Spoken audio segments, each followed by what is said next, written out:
Hello, my name's Jerry Davis and I'm the chairman of the Wivenhoe branch of the Royal British Legion Club based here on the Quay. Royal British Legion was brought into service after the World Wars to support and help injured soldiers following the campaigns. I've always enjoyed being part of a group. My father was in the army and I thought it was only right that I actually joined the British Legion when we moved down here to Wivenhoe. My father was a padre, he was a captain in the army and he was in Singapore for some time when I grew up as a child.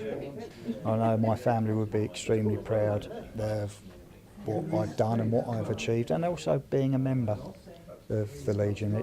It's a very sociable event, and by belonging to it, as you can see tonight, there's lots of people here and they're all very free, very friendly and very, very supportive of the Legion. One of the ex-chairmen organised the church service and the church was absolutely ram-packed full of people. It was an absolutely stunning service. It started off by having a parade from the Congregational Church with dignitaries. We had Sir Bernard Jenkins, we had representative from the Lord Lieutenant's office, local mayors. That was prior to the church service.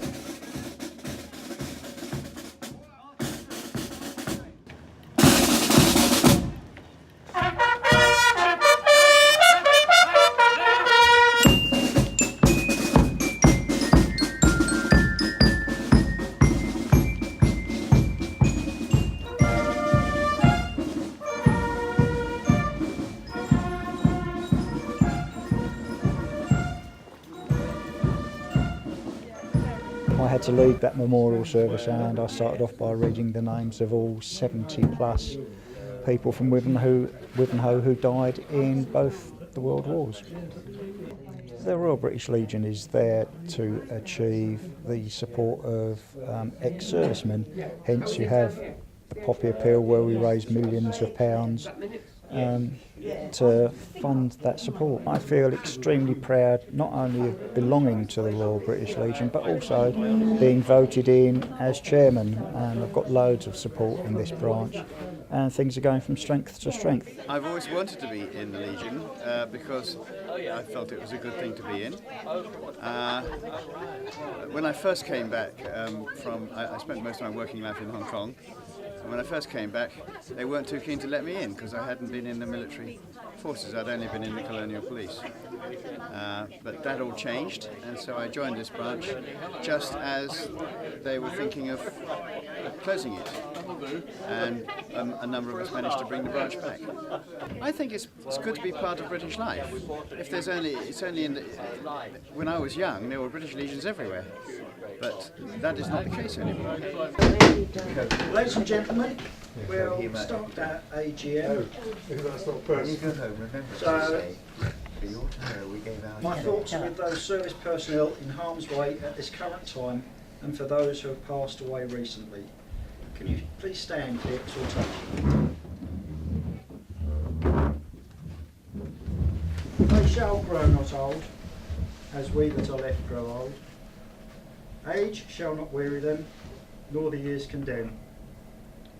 At the going down of the sun, and in the morning, we will remember them. We will remember them.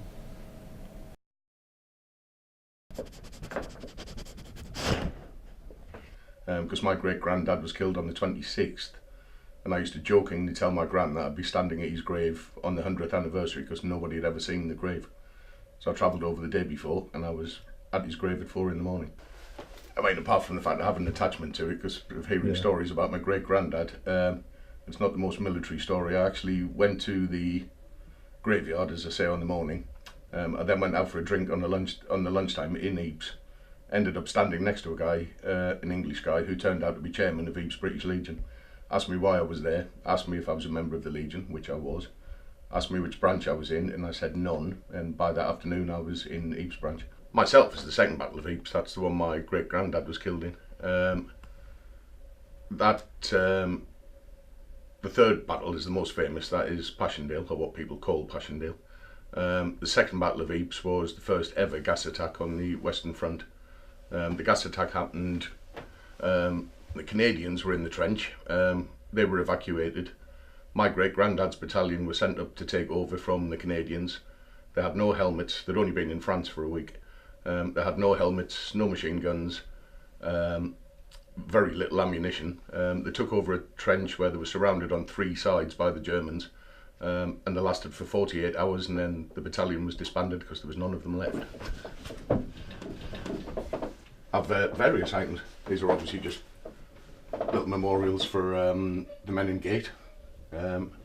This is a chlorine gas canister which would have been inside a shell, break on impact and kill everybody basically. First World War British helmet which I dug up, First World War round, this one always freaks everybody out, hand grenade, and the detonator from an 18-inch shell, 18-pound shell, sorry. They're all things I've collected while I've been over there. And that was actually on my great-granddad's uniform. That's the only thing we have. All right. His medal's disappeared somewhere down the line. I wanted to join the army straight after school. I'd always wanted to be a soldier. And I wanted to join straight after school at 16. My dad wouldn't sign the papers, so I did my A-levels. Then I joined the army anyway when I was 18, which worked out nicely because I had A-levels, so I went into a technical corps, which meant I got a lot more pay than I would have done if I'd joined the original regiment I wanted to. Yeah, Bosnia was an odd place. There were 3 different sides fighting, so you never knew who was fighting who. We originally went out there as United Nations, supposedly peacekeeping, but we had ridiculous terms of engagement, so we could very rarely actually do anything if anybody was doing, for example, our barracks or our camp that we were in was in a disused slaughterhouse. So the first thing we had to do when we moved in wearing respirators was clear out all the carcasses which had been there for a couple of years. And then we moved in, but it was very, very close to the Bosnian Muslim Army headquarters, who were at the time were being shelled by the Serbs and the Croats. And our building, which we lived in, which was very close to their headquarters, was entirely glass. It was very frustrating because, as I say, we were United Nations, so we couldn't actually get involved. We tended to just stand and watch. We went back just after the ceasefire, but we went back as NATO, which was much better because we were allowed to return fire if we needed to. My dad didn't want me to join because he had been in national service and he came out disabled. His uncle was killed in the Second World War. His other uncle was captured 3 times in the Second World War but managed to escape twice. And obviously his granddad was killed in the First World War. So but he was not keen on me joining the army. So a lot of past members of family have all sort of had an involvement within the war. None have been professional soldiers. Okay. My great-granddad, the one who was killed in the First World War, he joined the Territorials the day the Territorial Army was formed. My 2 great-uncles and my dad, they were conscript. They were called up. The poppy is a great, what's the word I'm looking for? A great thing for remembrance, but it's in my personal opinion, it's becoming a bit politicised these days. Everybody seems to be trying to outdo everybody else with how much they remember. It should be just a personal thing, entirely non-political, as it was supposed to be when it was set up. You know the poem in Flanders Fields? Yeah. Jeez. That one there. I've actually been to McRae's grave.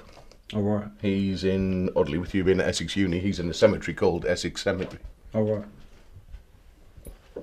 which is just on the outskirts of Ypres. Yeah.